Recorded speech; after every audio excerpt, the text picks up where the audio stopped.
अस्सलामुअलैकुम। आज की वीडियो में मैं आपको बताऊंगी कुरान पाक का बहुत डिफ़िकल्ट वर्ड्स है। अक्सर लोग इसको पढ़ते हैं बिस्सा इस्मुल फुसूक़ु, जो कि बिल्कुल गलत है। इसको हम ऐसे पढ़ेंगे। पहले हम इसके स्पेलिंग करते हैं।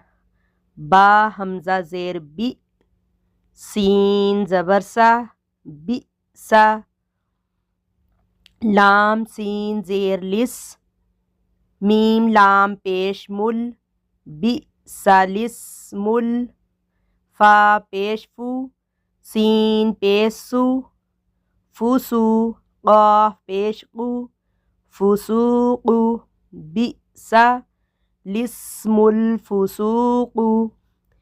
इसमें हमने ऐसे करना है, जो अलिफ से पहले वाला अलिफ, लाम से पहले वाला अलिफ है, इसको भी नहीं पढ़ेंगे, और जो लाम के बाद वाला अलिफ है इसको भी नहीं पढ़ेंगे। तो इस वजह से जो लाम है, लाम को ज़ेर के साथ पढ़ेंगे और सीन के साथ मिलाएंगे, तो ये फिर बन जाएगा बिसालिस्मुल फुसूक़ु। अगर हम अलिफ के साथ पढ़ेंगे तो फिर इस बनेगा, जो कि बिल्कुल गलत है।